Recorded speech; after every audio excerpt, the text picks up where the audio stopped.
Good afternoon, and welcome to another edition of the Uplift with Vision.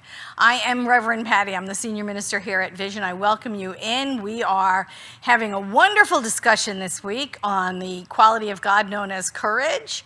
It's kind of a blending of wisdom and faith and power, and we're going to just go deeper into that word. We started yesterday, and I just want to continue along with this with wise words from Ernest Holmes. First, we'll pray in, and then we'll get right to it. I just am so grateful to be here.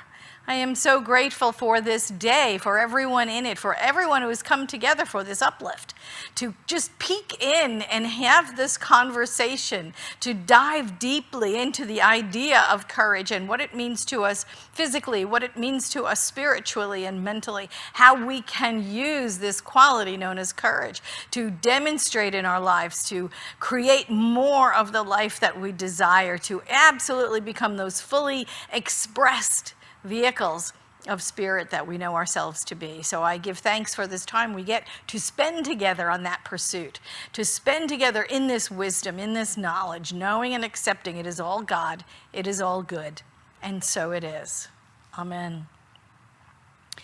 So we started yesterday with courage. I just loved it. And I love the way Spirit is so directive, you know. I started out doing one thing, and then this idea of courage just kept coming back up, and, you know, and then at some point you just surrender, you know. Okay, that's what I'll do. So that's what we're doing. And I found some wonderful, wonderful passages reading about courage through the extension study course. I spoke to it a little bit yesterday, just briefly. And so most of the quotes I get today, and I'm going to share with you, come from that same extension study course. We're talking about courage. And this comes to us from lesson 16 of the extension study course. Ernest Holmes writes, "We must dare to believe. And since belief is a mental concept, it can be consciously generated. Hence, we must not only dare to believe, we must have the courage and the conviction to know that we can consciously generate a right belief and thereby change any chain of cause and effect which surrounds us." That's a powerful, powerful statement. And he's right, it does take courage. You know, this science of mind and spirit, what we call this practical spirituality to change our lives, we have to believe it works. We have to have the courage to try it, to experiment with it, to prove the principles beyond a doubt in our own lives, because our own life is the only life that we can change. It is the only place where we can prove the principles to ourselves, is within our own mind. And it does take courage. It does take courage to go beyond just talking about it, right? We get together, and I know I've said this several times over the years, particularly on a Sunday talk, you know. It's like, we're not just getting together once a week on Sunday to talk about this stuff.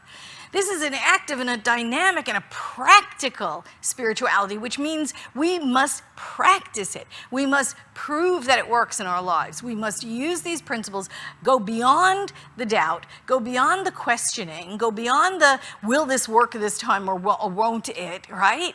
We must get ourselves beyond that point and trust that absolutely it works. Just like we trust if we step off a roof, we're going to fall. We trust gravity, don't we? Do we ever doubt gravity's going to work? No, never, ever. Because we know we've proven it, even though we still call it the theory of gravity. We know it works 100% of the time. Works the same way to everybody. It's impersonal and infallible. Same way with these principles. These spiritual principles are exactly the same. So, we go on to grow our faith in them. It takes courage to experiment with them, doesn't it? It takes courage to absolutely say, in the face of conditions to the contrary, I know my whatever, fill in the blank. I know my abundance. I know my power. I know my peace. Right in the face of conditions maybe to the contrary. That takes courage. And that's what we're talking about today.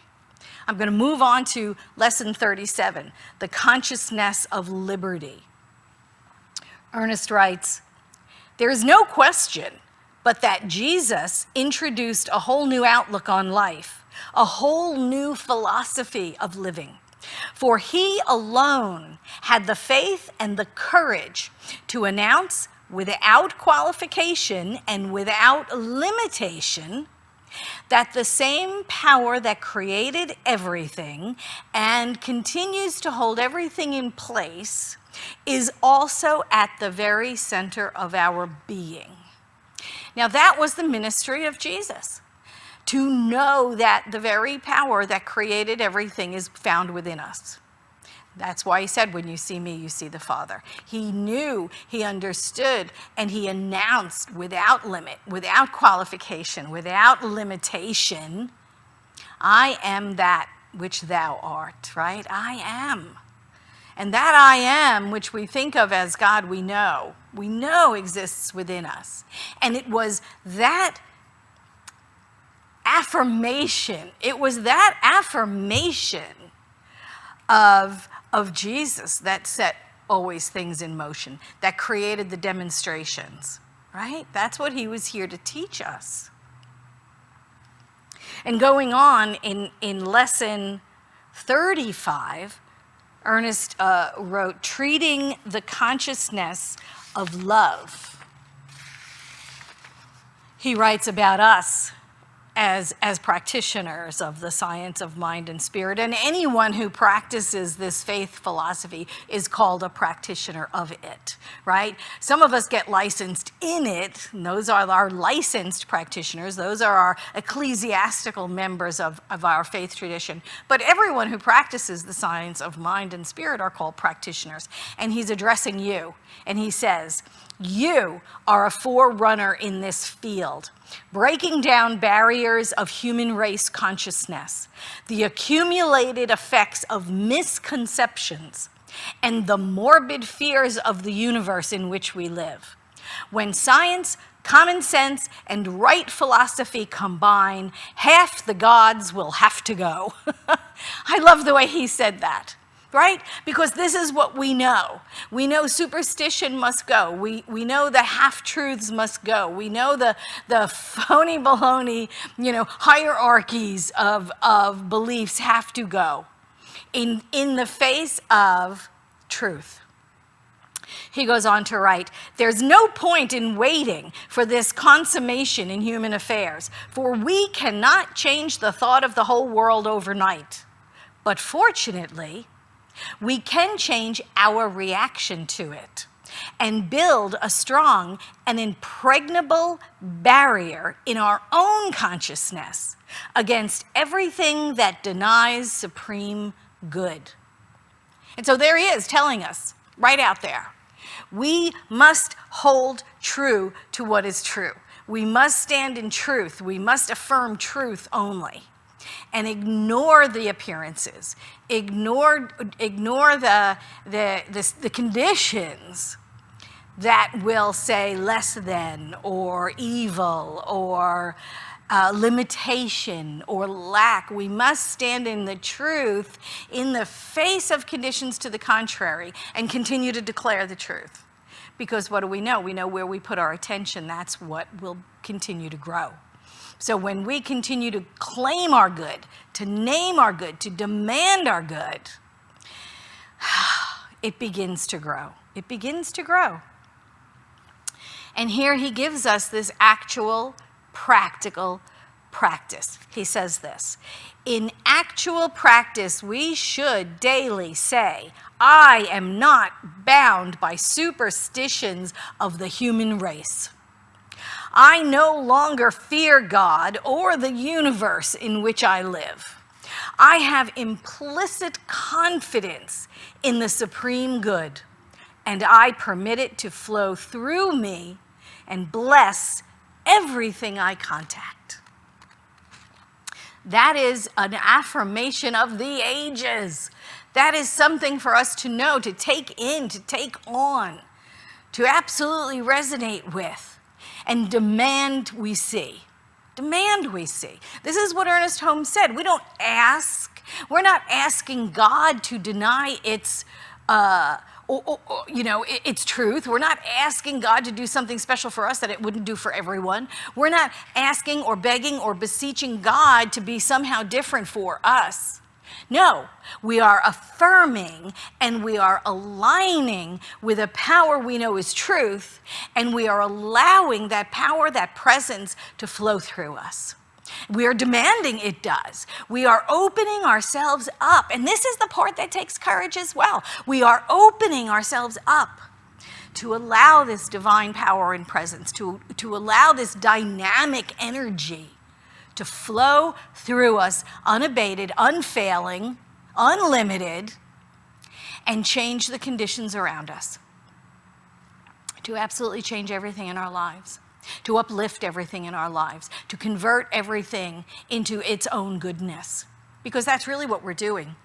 When we align with this power and presence, when we know we're part of it and we're just allowing it to flow through us, we're not making up anything. We're not making anything.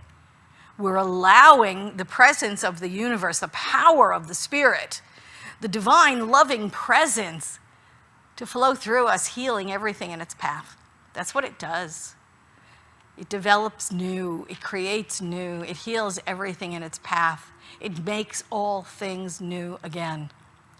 And it only waits for us to say yes. It waits for us to say yes and to have the courage to allow that yes to use us, to allow that yes to flow through us into the conditions, changing them. It takes courage. And that's what we're here to demonstrate. This is the last part of that quote.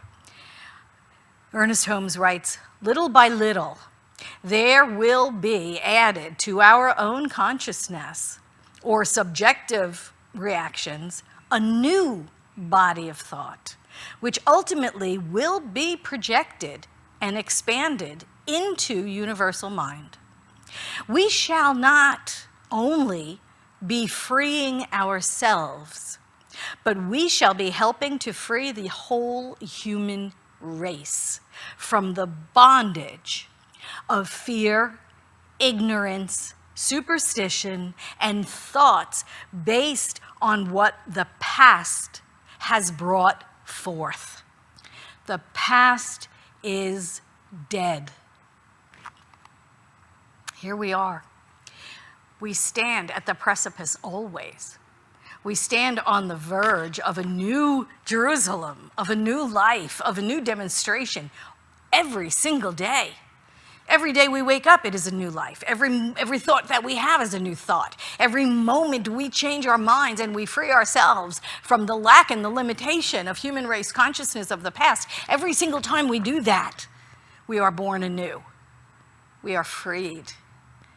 And every time we can do it in the face of conditions to the contrary, every time we can look a limitation in the face and say, that's not the truth of me. I know a greater good exists right within me, right in that seed of perfection nestled within me, and I know that it bears fruit. Every single time we do that, we create anew. And it takes courage to do that. It takes courage to claim our good in the face of conditions to the contrary. It takes courage to claim peace in the midst of chaos. It takes courage to claim wisdom in the midst of ignorance and superstition. It takes courage to announce love in the midst of divisiveness and hate, violence, and all the other little human emotions that people go through. But that's what we're here to do. We are here to announce the truth. We're here to claim the good news. We are here to stand in the power and the presence that Spirit is through us and as us, and claim a new way of being in the world. And that frees us, and not only us, but it frees everyone else on the planet. Let's pray out.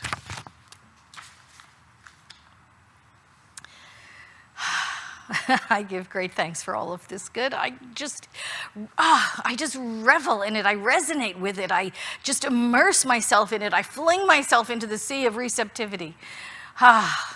Just unbound. And know that Spirit has me. Spirit is surrounding me. Spirit is holding me in its loving embrace. Spirit has my back always. And what I know is true for me, I know is true for all life everywhere. That God is in charge and all is well. That what we have is the knowledge, the truth, the wisdom, and the courage to demonstrate. that God is all there is, that God is whole, perfect, and complete, that life, that is God's life, is my life, right here and right now. And it is perfect. It is perfect. I give thanks for this. I simply let it be, and so it is. More courage coming at you. I know you're strong enough and brave enough and wise enough to just sit and take it all in and resonate with it and allow it to change your thinking and change your life. Come back tomorrow at 1 o'clock. We'll have our guest speaker for Wednesday doing another wonderful uplift for you. And I'll be back on Thursday again at 1 to continue this deep dive into courage. I will see you next time. From my heart to yours, Vision, we are one. There is no separation. God is all there is. We are one with that. We are one as that. See you next time. Bye-bye.